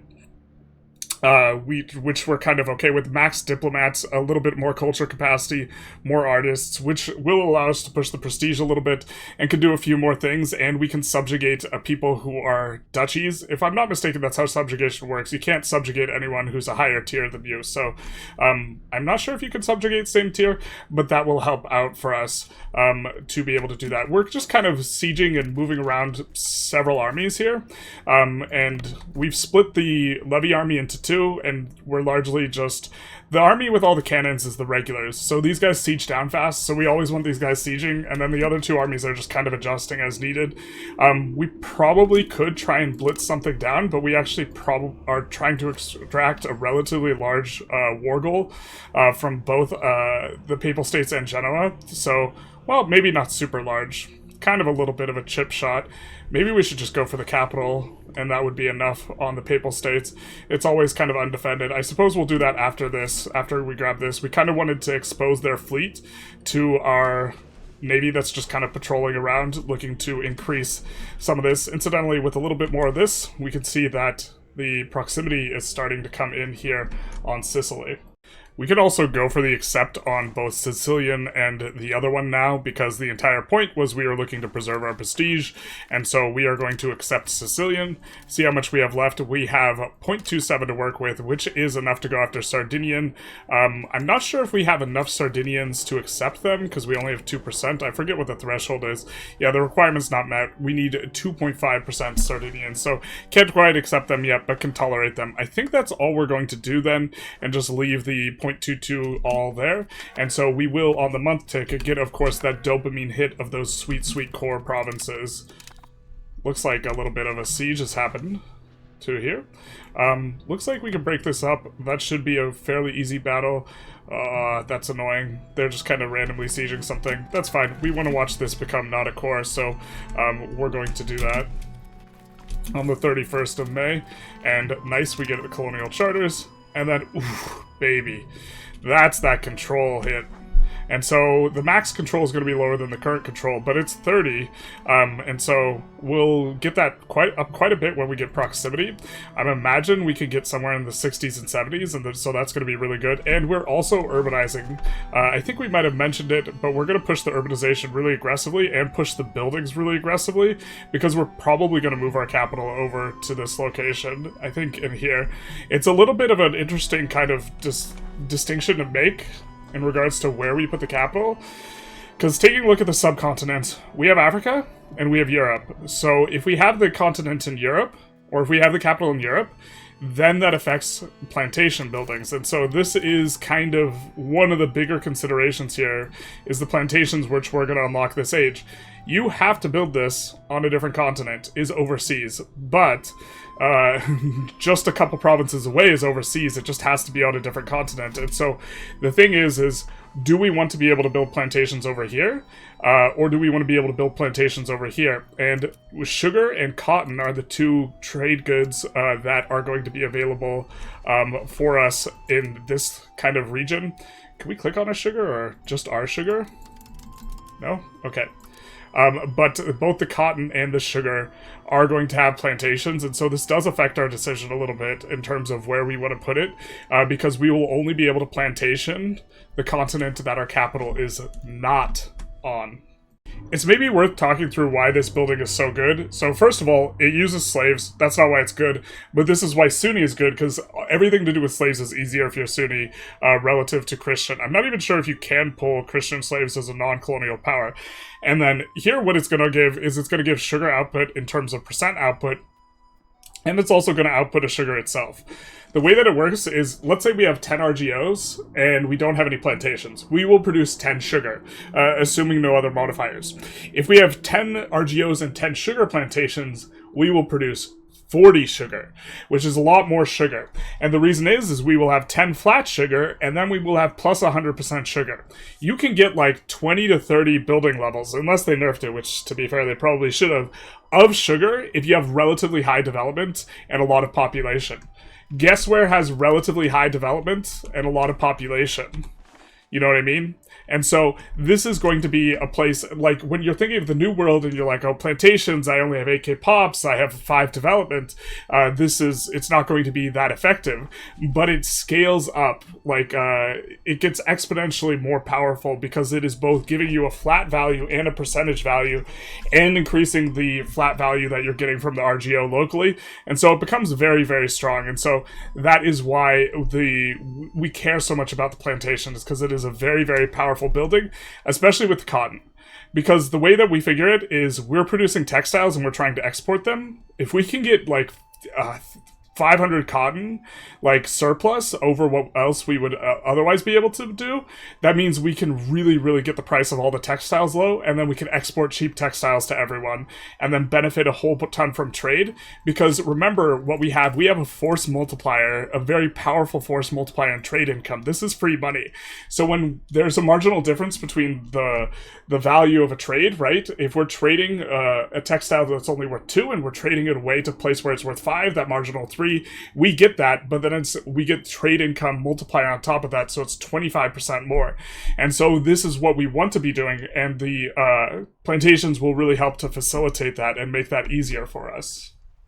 With the additional colonial range we've been getting, we start our first colony here in Africa. Specifically, we're looking for places that have decent harbor suitability or harbor capacity. I think we started it over here. Did we click the wrong spot? We want the place over here because of the harbor capacity, and also low population, because that'll be easier or cheaper for us to get it going. This is how our current exploration's going. We have another guy headed out over this way. That's why it turns black, because we're currently exploring it. So we're heading around the Cape here, and we are also on our way to the Americas, getting some colonization done over here. We will soon be discovering the New World. Alright, we have close to 20 stab, and we are older, so I think we're going to go ahead and swap on over to matrilineal non-exclusive. That way we will get just the most capable of our kids, and we will continue to actually have crown power characters, and so I think we're going to go with this. And we will also make sure this guy does not lead an army, and is going to be, let's see, are you leading an army? Doesn't look like you're leading an army. We will get you married later because we have no Republican tradition, that's right. So, gonna be experiencing some pain for a while, but that'll be fine enough because we're paying so much for a cost of court slider. Really a very expensive slider for us. We are getting quite a bit. I thought we had another source somewhere.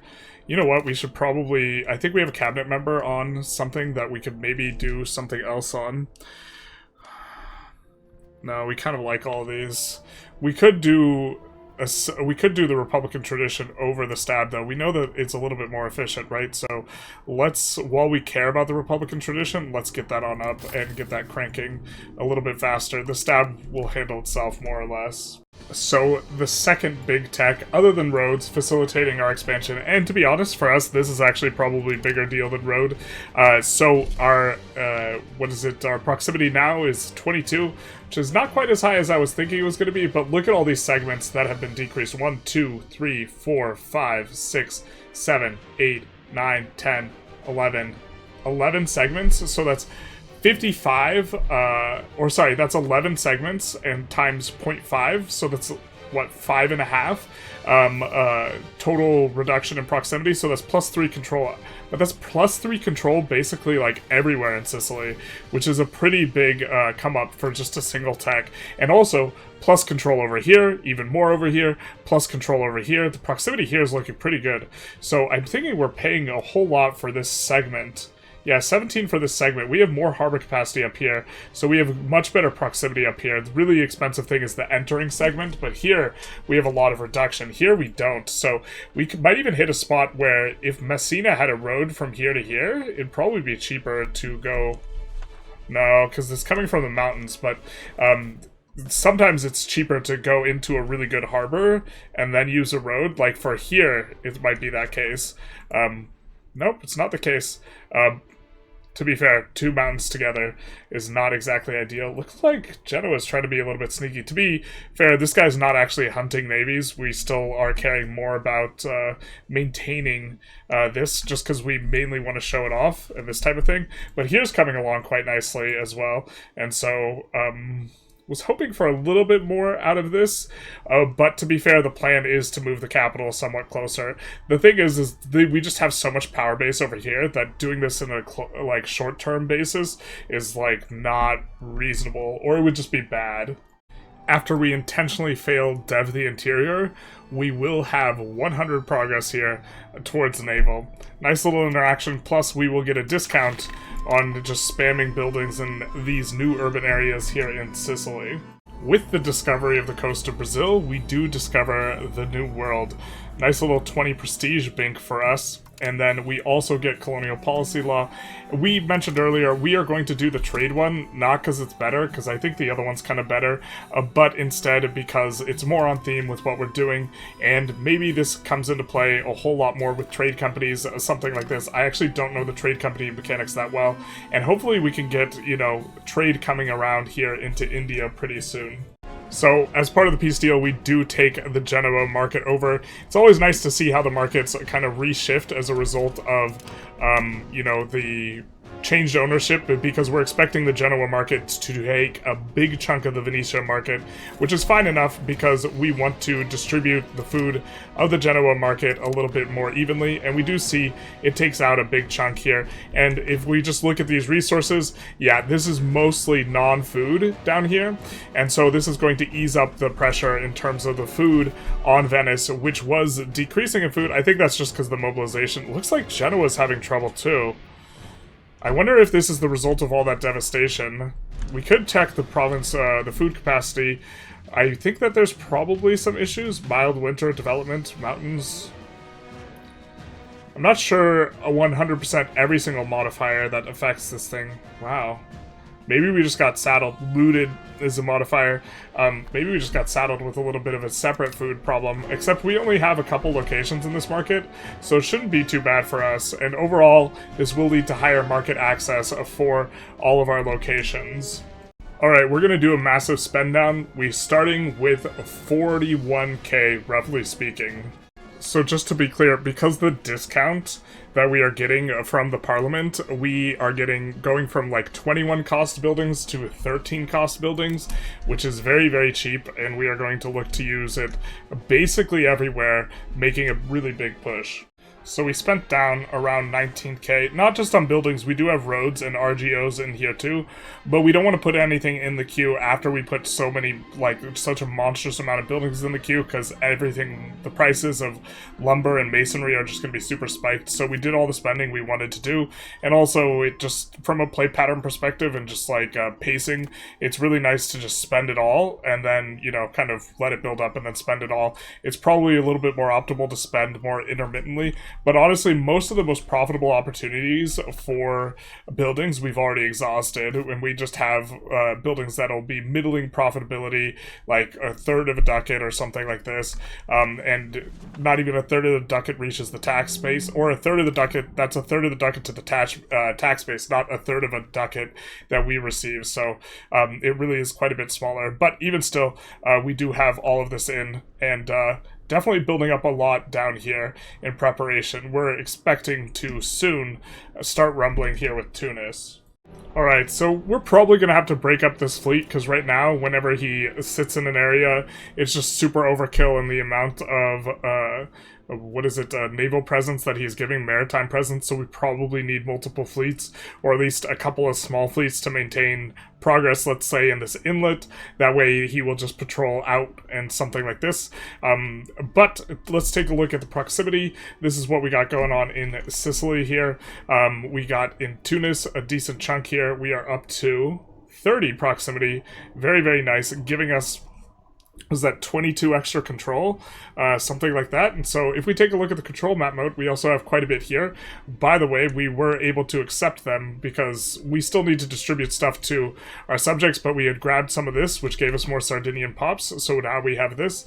And so if we take a look at what we have going on in terms of the core, we have decent proximity, kind of, well, not the best. It's pretty good on the coast here, 37, 60s, not too bad. And then in Tunis, we have 57. Over here, is that higher? No, it's just 50, it's 57 here, and then over here we had annexed relatively recently. But 46 over here, just decent scores on the proximity overall, or the control rather, and really starting to be able to make use of that. And so I think that this was a major focus of this episode, or at least it was something I was trying to focus and emphasize on, was integrating this little triangle that we have going on, sort of setting the stage for Carthage, and also making sure that we get like the critical infrastructure techs in both roads, and also the reduction that we got off of the to maritime. Let's find it. The very, very critical tech that we had gotten. The proximity cost through maritime under coastal expansion. These are basically the best infrastructure techs we're going to get for some time. If we go to the next stage, I'm pretty sure there aren't too many proximity impact of anything. We have overseas trade route proximity costs through open sea, which this is nice, but this is nice on the really, really rough tiles. So for the most part, this is the infrastructure that we get. Age 4 tends to be a little bit dry, and then I think you start getting a little bit more into age 5, where we are getting just generic proximity cost minus 10%, and then also we get in age 5 we get modern roads, so the next level of roads at age 5. So really the stuff that allows you to kind of empire out and like really expand out your circle is what we got this episode. We're trying to focus on it. And also, speaking of empire, we started colonizing a little bit. The colony's not very big. We haven't gotten to a location that we own yet, but this is going to be our first overseas colony. We're exploring Brazil as well. The Brazilian one might get made faster, but we are going to start making a smattering and then hopefully get over to India relatively quickly. We're getting a lot of trade range stuff. Would really like to kind of make use of that. Let's take a look at Venice's market real quick and see where we might range. Yeah, so, or well, we don't see the market capital over here, but we can't range out Benin by the looks of it. And so we don't have enough range to hit Benin. We did before we took out the trade range plus 10%, so we're pretty close to hitting Benin. We just need a little bit more range, but we're going to be pretty good on the range.